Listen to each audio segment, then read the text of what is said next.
District babies are the best babies. The district? The Central? Can we talk about the South End got the most culture?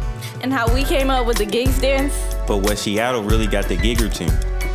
This is Seattle from the inside out. From the inside out.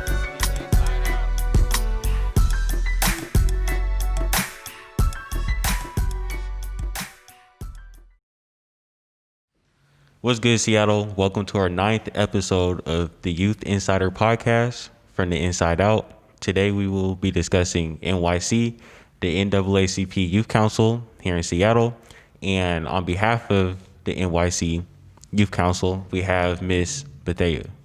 How are you doing today? I am doing great. How are you guys doing? We're doing good. Excellent. Thanks for being here. Thank you. Thank you for having me. Now, before we get into like your role in NYC and exactly what NYC is, Sudie, can you give us a brief overview? So NYC, us three here are currently members of the NAACP Youth Council, and we basically just advocate for things we believe in Washington on behalf of our school districts and just Washington as a whole. Thank you, Sudie. So, Miss Bethea, what is your role in NYC? I am a co-coordinator with John Greenberg, and then also we recruit students from different districts to advocate for race and equity. Rita Green is the overseer of the NYC and the founder of NYC, and so she's also part of the NYC Regional, which is Oregon, Washington, and Alaska. But for NYC, we represent the state of Washington. Yes.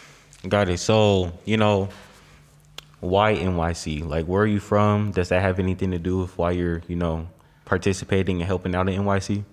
So I work at Rainier Beach High School, and yes, why NYC? Because I believe in the national advancement for people of color. Period. We've gone through just in an era.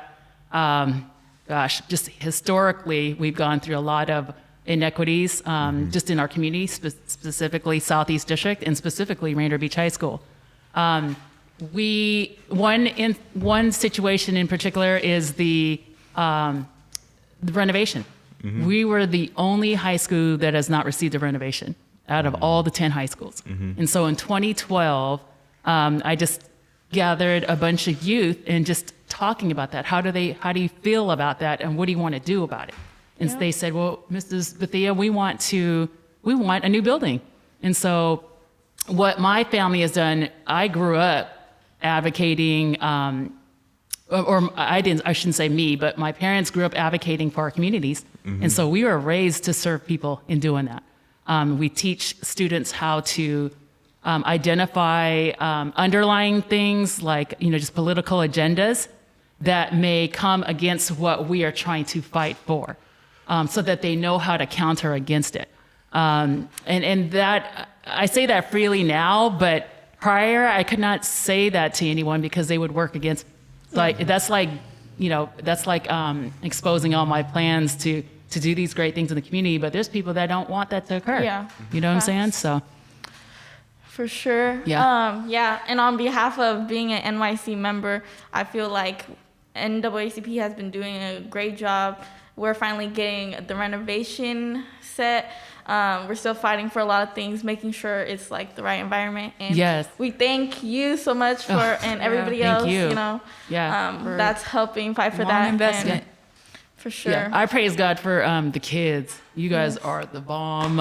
And that's what, they're going to listen to us. So that's why I'm glad we all came together, because if it's just everybody has their own opinions, like all by themselves, but once you come together and make a change, that's what it's really about. Absolutely. Absolutely. And the renovation fight started with students. There's Alam Ibrahim, Israel Presley, Brett, I forget his last name, but he was probably the only Caucasian kid at Rainier Beach at the time. He's gonna laugh if he heard this, but it's true. They all fought, and learned how to articulate their needs to the school board. So from 2012 to 2016, they went to all the school board meetings like clockwork. They hit every school board meeting to keep pounding on the same demand. We deserve a renovation. Why not us? And then from 2016, because we were supposed to be on the BEX4, it's the Building Excellence Fund.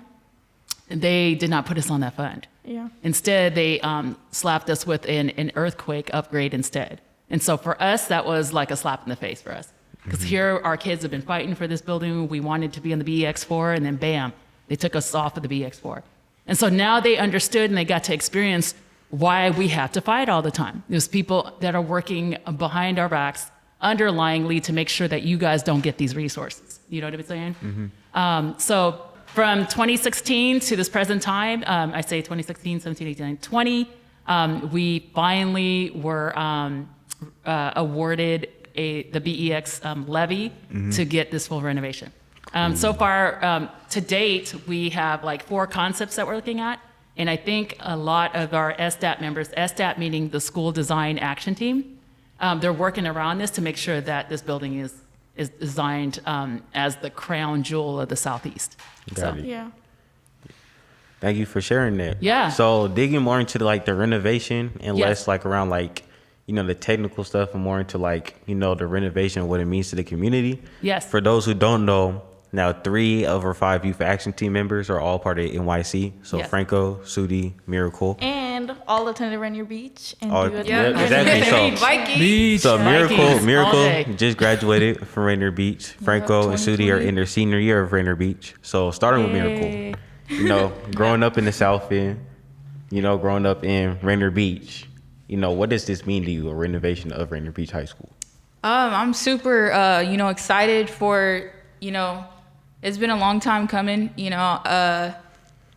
Mrs. Bethea, she has invested a lot of her time into this renovation, and also the kids that took their time to like really attend those school board meetings and do their research so they can really get this renovation on the map.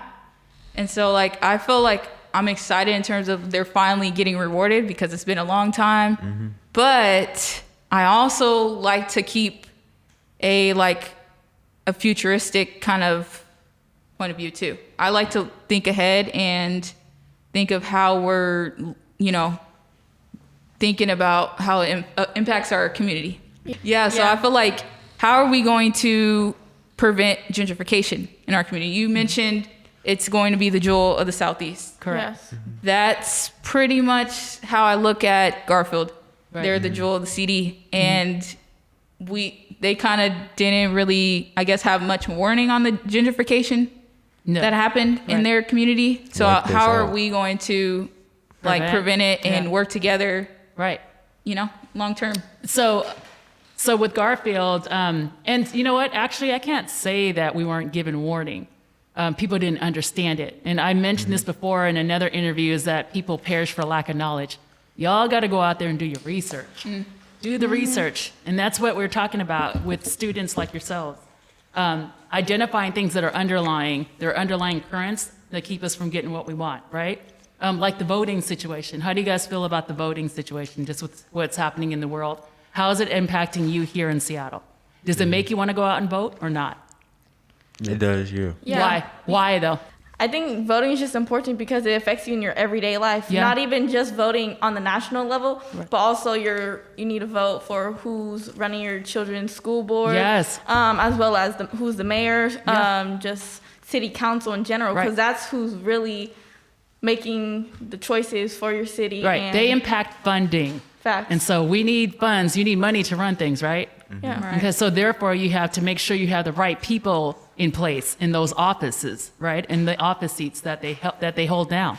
Yeah. So you gotta pay attention and observe what they are doing for our communities. I mean, Yeah. are they doing good by our communities, or are they ignoring us? And so that's important for you guys to really look into when you are voting for folks. Yeah. Do their background and research on those people. What have they done in the past to help people of color? Yeah. I want to go back to just me mentioning what's the plan moving forward after pretty much like post renovation. I feel like growing up in the South End, like Rainier Beach, the school was the heart of the South End. Like that's pretty much what's keeping our community together. It's the glue for sure.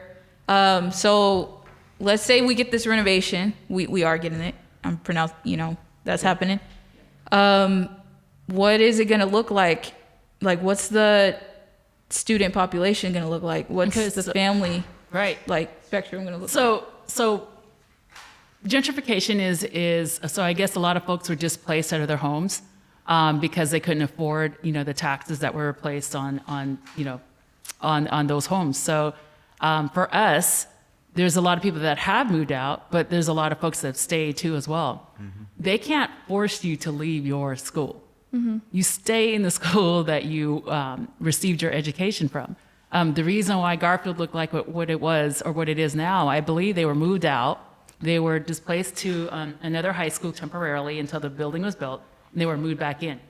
What we decided to do with the students is to have an occupied renovation. They felt like, no, you're not doing that to us. We don't want that to be repeated again. So what we did is demanded an occupied renovation. So we will stay in the school while it's being renovated. We have enough property in the building to where they can build the school in phases.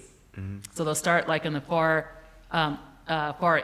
west side of the building, and then work its way around. But I don't know exactly what that's going to look like right now, the phasing.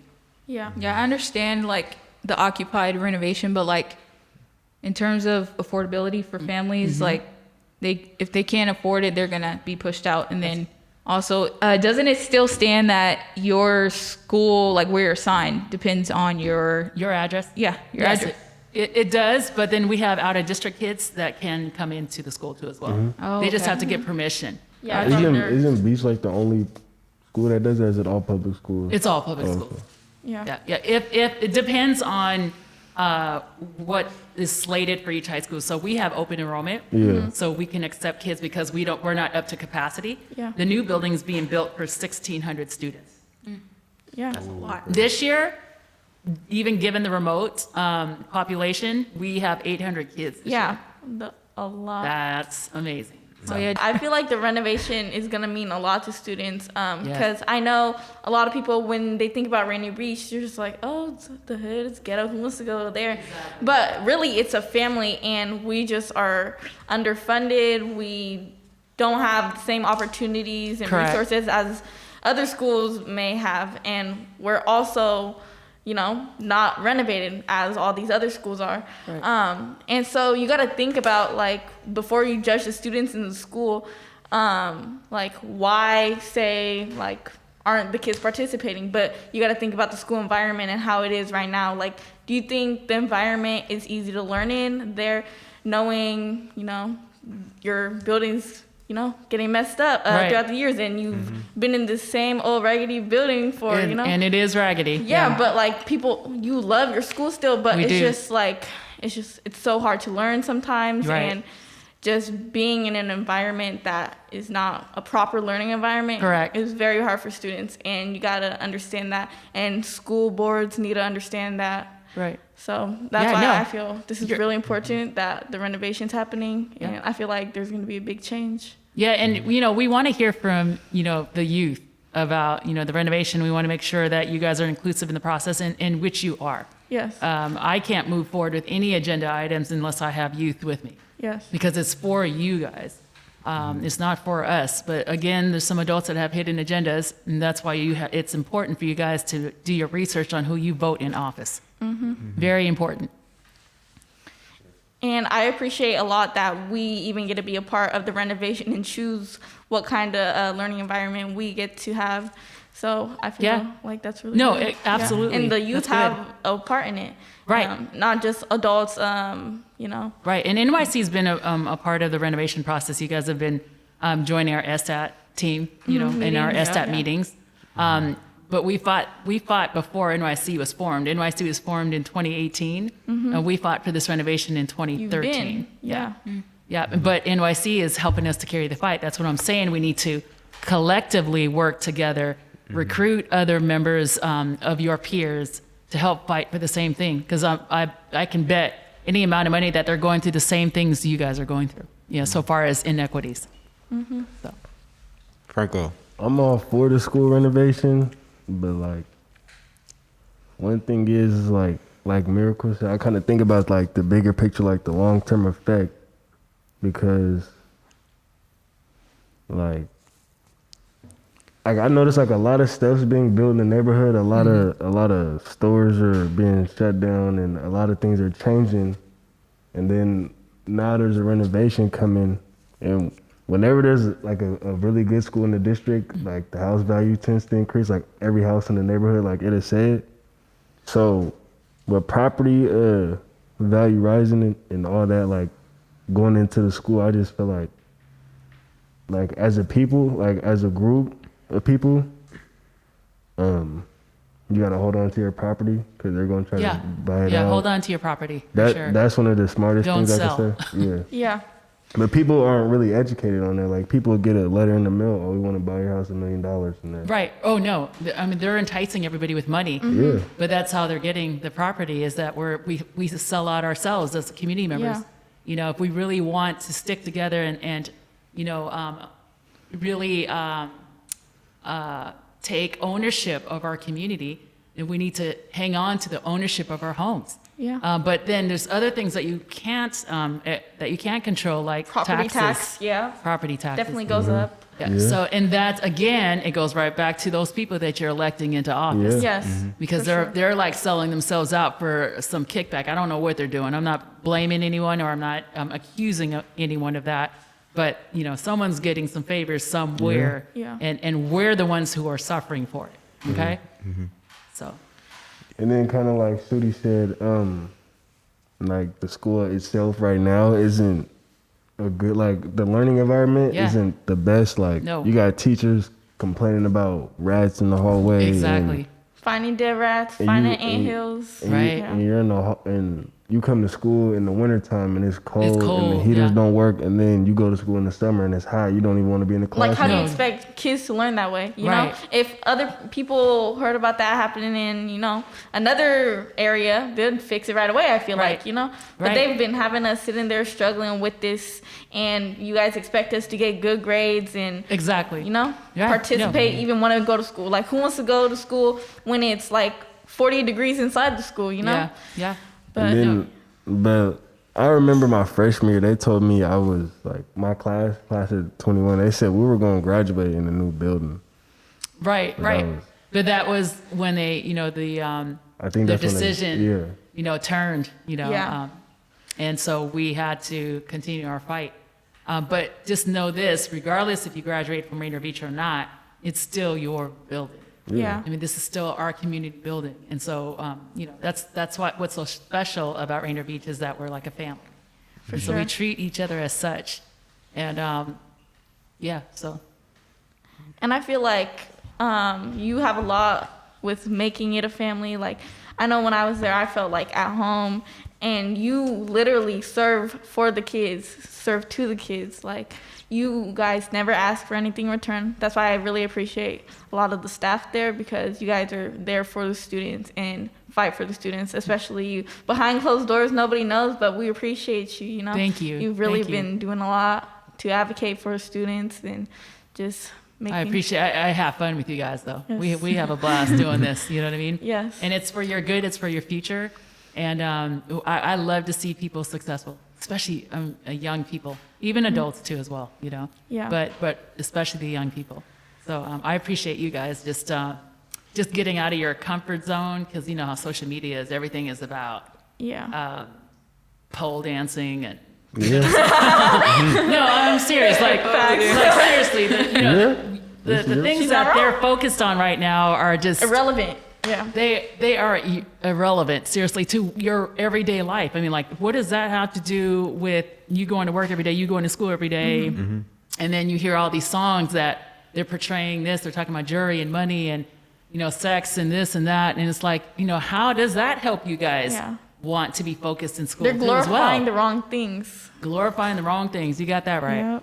You know, and so then we have this real fight in front of us, right? All the demands that NYC is focusing on, like ethnic studies, trying to get ethnic studies. I remember in 1993 when Marty Jackson, she led an all school walkout or sit out of the classes because they were tired of hearing about Columbus discovering America. I mean, like, we want to hear about our own cultures and, Yeah. and how we contributed to making this, to making the United States what it is today. So how do you guys feel about our fight? NYC's been fighting for ethnic studies for quite some time, and I feel, are the pioneers of that fight, the ethnic studies fight. So now that we're getting ethnic studies into the schools, how are you going to keep the school district accountable to making sure that it's rolled out correctly and implemented the right way? I think we just need the proper funding to keep it going, Right. influencing the kids to be more engaged in that. Right. As well as, they just got to keep funding it and make sure the money that, just like, when they defunded the police, we are trying to fight to have that money released for the schools. Right. But, the mayor put that on pause and tried to stop it. But, I think it's just all about... Do you guys think we should defund the police? Yes. In my opinion. Given that we have crime, you don't want any police at all? Like, I don't want to say defund the police, but Yeah. I don't think that the police should have more funds than a school. Yes, that's a And great that's- point. Great point. And they did take a percentage of it, and they were trying to figure out what to do with the money. I know, Right. and the mayor vetoed all the plans, I guess. Right. I don't really know a whole lot about it, but all I they know put is they vetoed it. She put the veto over the council's decision to allocate those funds. Yeah. And so I know if we fought to have, if we just fought for that, the council members could vote again and make sure that money's released in the right places, mainly to students and schools. So now, how do you feel about the district hiring people of color and retaining people of color? How do you feel about the district hiring staff that reflects the population of our kids, seeing more Black teachers and seeing more teachers of color? Because that is one of our demands. We have 9 demands, and I know we don't have time to talk about all of them, but the ones that are of importance, they're all important. Yeah. But the ones that we're talking and discussing today are, the ethnic studies, and then also, retaining people of color, employees of color.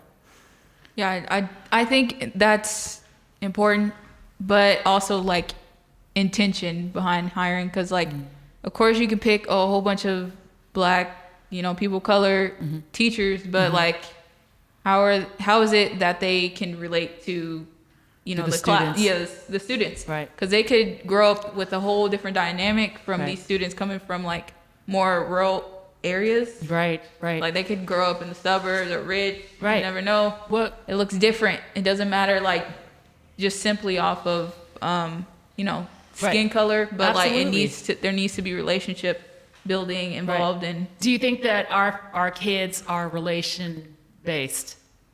In saying that it's important for the teachers to build a relationship with our kids in order for them to get any learning. Yes, From for that. sure. Definitely.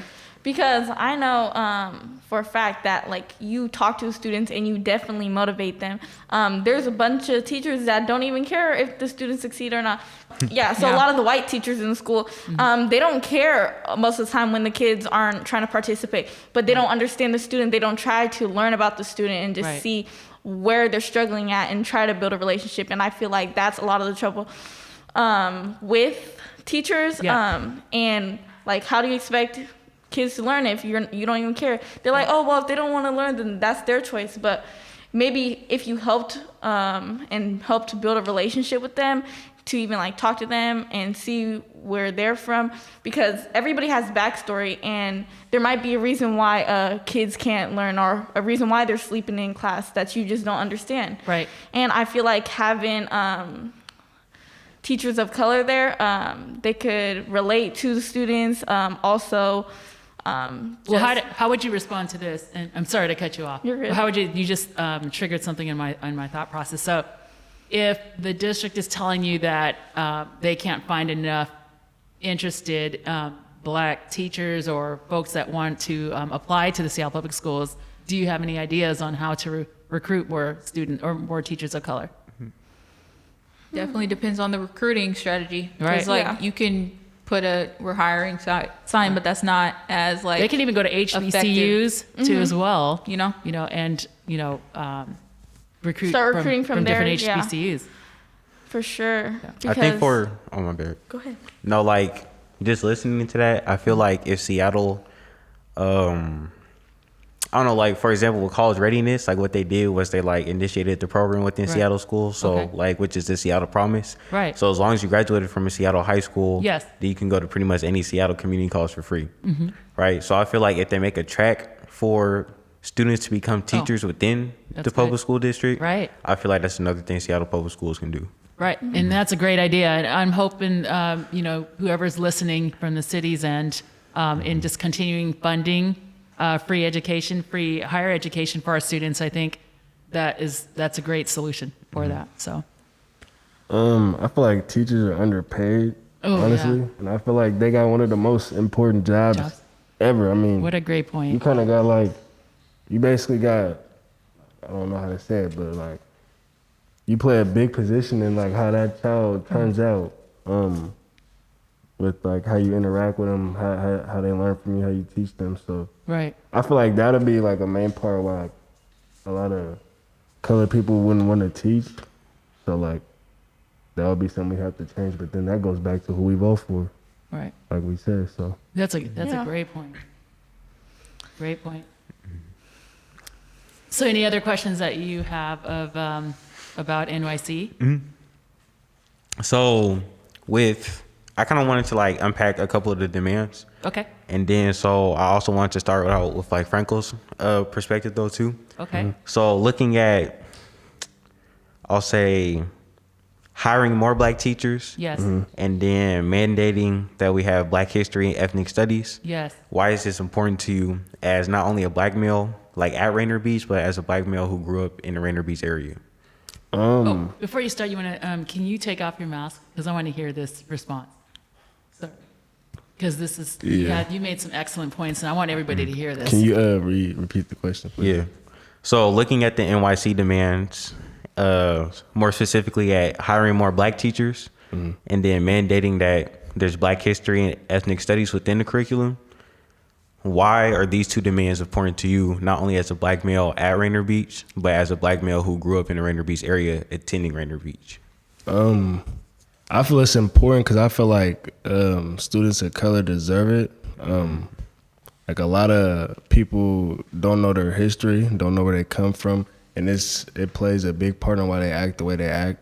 And some people are aware of it. That's why we're pushing so hard for it.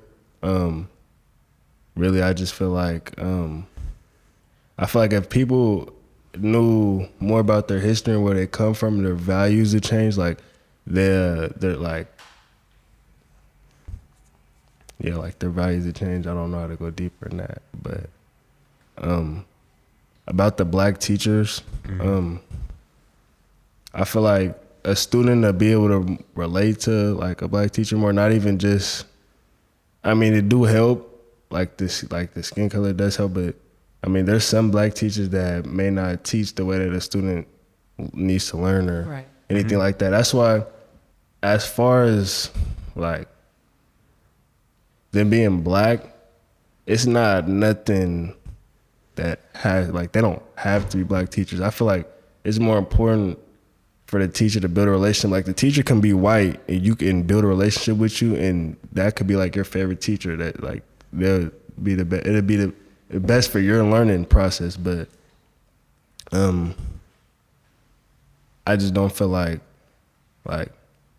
some white teachers take it like seriously, especially when it comes to black kids. Like they're so quick to like push it to the side or Send them to the office. Like Yeah. to call home. Like I had a teacher that was telling me she was gonna call home before she even attempted to help me or reach out or ask me if anything was wrong or anything like that. So Wow. I just think that building a relationship is the most important. Like And building trust. Building trust, Trusting yeah. relationships, right? yeah, Because some teachers can build relationship with kids, and then, they can portray them. Some of them have betrayed kids, Yeah. later on in that relationship. So you have to, test it out first. But yeah, I agree with you wholeheartedly.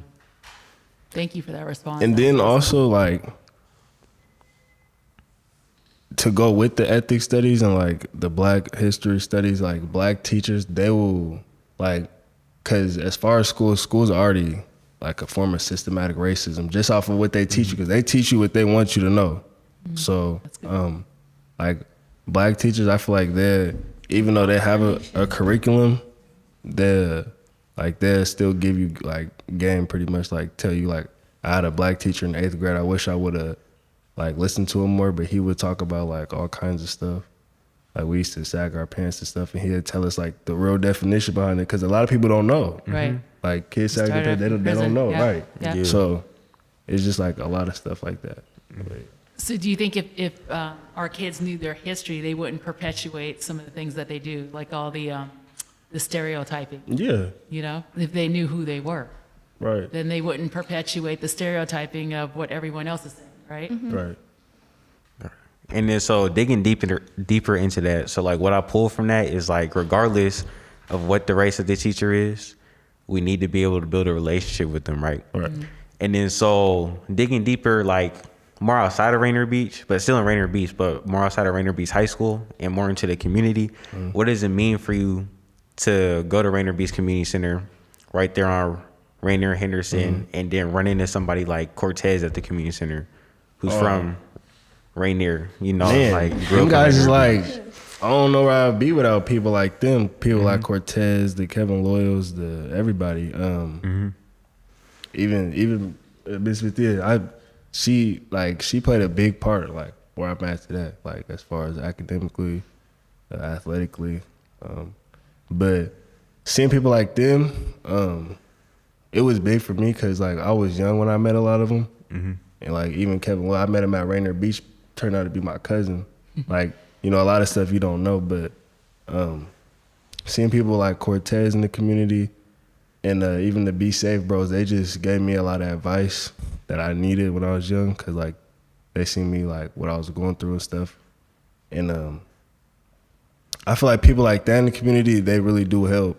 Like Cortez, if you're listening to this, you make a difference. Like you made a difference in my life, because I didn't see Cortez talk to many young black kids in the community. Some went to jail, some are dead now. Right. And you know, like, but he was still there to provide, like, you know, like a father figure, like not necessarily like trying to be somebody's father, but just like that level of advice coming from somebody that's older than you, like they've been here longer than you.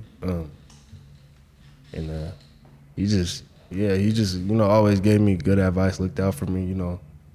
And big reason why I'm, So that brings me to another point that was made about defunding police. They need to reallocate funds to programs where they can hire people like, you know, the Cortezes or the Be Safe Bros, you know. And so that's important. And so that's probably what you guys have meant then by defunding police, is to reallocate some of those funds To the right place. to the right Right. places. Right. Like Be Safe, because those, I mean, the Southeast Network. because those are like Be Safe, Southeast Network, those are the things that are gonna be a change in the community. Like giving the police more money to have more guns, just to get more like And make more mace, arrests. right? Make more arrests, Yeah. and all that. It's not really changing the community. They lock people up, but it's not really changing the community. Like somebody we see in the community, like a community outreach person, they'll talk to that kid before they get in trouble. Or penalize them, you know what I Right. mean? Yeah. And they'll try to rehabilitate them, you know what I'm saying, by giving them resources like jobs and job training, and, you know, if they're hungry, giving them food and clothing, their basic needs. Right. I don't see a lot of police officers doing that, sorry, no. I don't. But I see a lot of programs like, you know, Miss Jackson's program. This is what they do all day. Right. They work with kids that are already caught up in this system, which is racist, institutionalized racism. It's systemic, as we say, right? So that's where that funding needs to be, to help dismantle that, and it would not perpetuate, you know, what's been happening for years. So, and I'm glad that you guys are shedding light to that with these podcasts, because it needs to be said. Yeah. I don't think there's not enough youth voice that, you know, informs us adults of what, you know, you guys need in order for you to be successful in your futures. So thank you guys. Yeah. And I also feel like that's another one of the biggest things.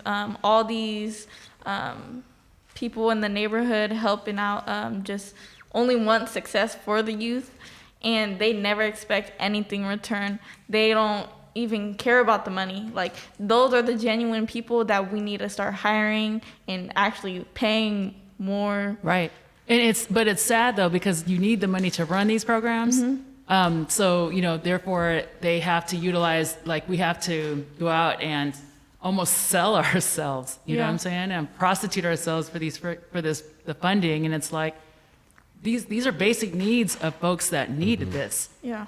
This is the humanitarian aspect of them that they need to tap into to say, hey, these folks are doing some good work over here. We need to fund those programs. But it's not like that, because politics gets involved. So we go back to, identifying, teaching the kids, training the kids to identify politics and what that does to, some of the demands that we're trying to push out there.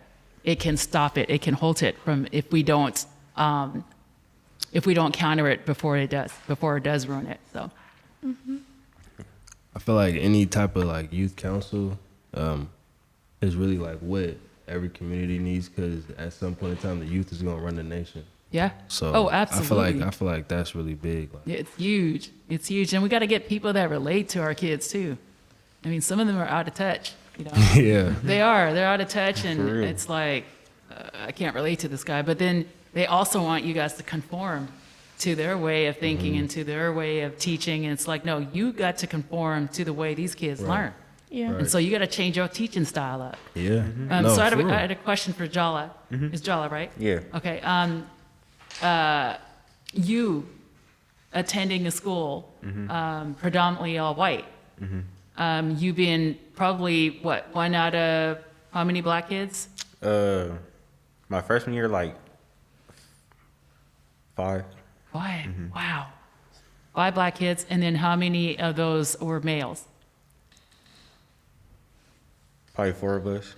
4. Okay, so 4 black males. So how did you feel, given that we're fighting for all these things here in the Southeast? What was the difference between you being the only black boy, I'd just say pretty much the only black boy at Overlake High School, compared to a lot of black boys that are not receiving the quality of education that you guys are receiving at Rainier Beach High School? Yeah. Did you hear about it at all? You said, did I hear about it? Did you hear about Rainier Beach High School and then Oh all yeah, the for sure. inequities? Like, this my Rainier Beach. I didn't grow up in the South End. I grew up in West Seattle in Central District, but Rainier Beach has always been like, I don't want to say second home, but like a second home to me. Right. And so regardless of like, neighborhood beefs and all that, like, I've always respected the South End. Right. And then at the same time, my family's also just from Seattle. So Rainier Beach just like isn't foreign to me. Like, my family lives over here. I have cousins that live 2 blocks over. I'm not going to say where, but like, I have cousins that live 2 blocks over from the Vista. Right. So it's nothing new to me. So it's like this, like, being in Rainier Beach and being in Seattle has always helped me like stay grounded, and specifically in Rainier Beach too, because at the same time, it's like, I felt like my role going to Overlake High School was just to build a bridge between the communities. Right. So you didn't lose your identity? No, Okay. for sure. And so like, to speak more towards your question though, I feel like there's like this weird trade-off, right? To where it's like, I can either stay in my community and go to not a Garfield. Let me not use Garfield as Yeah, example. nix that. I can go. I can go. So I can He meant either. Rainier Beach. Go I ahead. can either go to Rainier Beach where I'm already familiar, or I can even go to a Chief Self where I'm already familiar, right? But then I'm not getting that quality of education and that college readiness that I got at Overlake. But then if I go to Overlake, it's like I'll lose, not totally because I'm still over here. I don't You live in think the Redmond or culture you nothing. lose? But it's like, yeah, you lose that culture, you lose like that like in-school experience with your community, and so you kind of feel like a loner too. And then so, I don't know, there's just like a lot of like identity issues, because at the same time, if you're going to Overlake, regardless of how good the school is, if you're struggling there in terms of your identity, you can't fully reap the benefits of that education. So for example, when I was going to Overlake my freshman year, I probably skipped like half my freshman year. Just classes, like I wasn't even going to classes because it's like I didn't feel like welcome there, and I felt like super out of place. Right. And then it was just too much going on too. And it's like, I found a loophole, right? So it's like freshman year, they're only taking attendance for like first class. So pretty much if you're there, first class, they don't take attendance for the rest of the day. They assume that you're there. And then they changed that like my junior year, but I was going to classes, so it was cool. But it's like, I would be going through stuff like I'll be losing cousins due to gun violence. I'll be losing like literally my best friends like growing up with to gun violence, or just they're still alive, just like not on the same track as me. And so I'm coming to the school every day, and it's like I don't feel like in a place where I'm welcome. Right. But then even when I try to talk to the people there, we'll say like not even the counselors, but like the dean of students, for example, in my school. It's like two things. It's like either they don't understand, so it's like no point in me talking to them, Right. or it's like they don't know how to address the issue, or then they'll address it for 2 seconds but brush over it. Right. But then this is stuff that's happening to me like on the weekly, bi-monthly, depending on what it is. Because another thing too was like my interaction with the police. For example, I wasn't driving until like my senior year, so I'm taking the bus everywhere. Like every time I had an interaction with the police, it was like either at the 106 bus stop over by the light rail station in Beach. It was over here off of Rainier when I'm catching the 7. Right. Or it's like even when I'm in Bellevue, like my mom, she'll be driving me and we're driving back to Renton, and it's like Redmond police, and they follow us all the way back to Renton. Like it's just, and then it's like these schools, like they don't realize like this is what You go through. Yeah. This is your life. Yeah. And not saying like every black student goes through it, but like a lot of us, depending on our background, we go through it. So you need to be able to address it. Facts. Good. Thank you for sharing that. Yeah, thanks. And just going off of what you said, like it is really easy to conform into that environment, because I was kind of in the same situation as you. I did go to an all-white, predominantly school, and I felt like when I was there, I saw a lot of my family members that did grow up there. They were super whitewashed. They had like one belief. And when everybody saw me there, they had like their stereotypes of how you should be, how my race should be. And so they were just like so shocked that I was a different type of person than they had in their head. And I felt like it was really hard to learn too, just because I felt really uncomfortable and not in my environment. But it did teach me a lot about other people.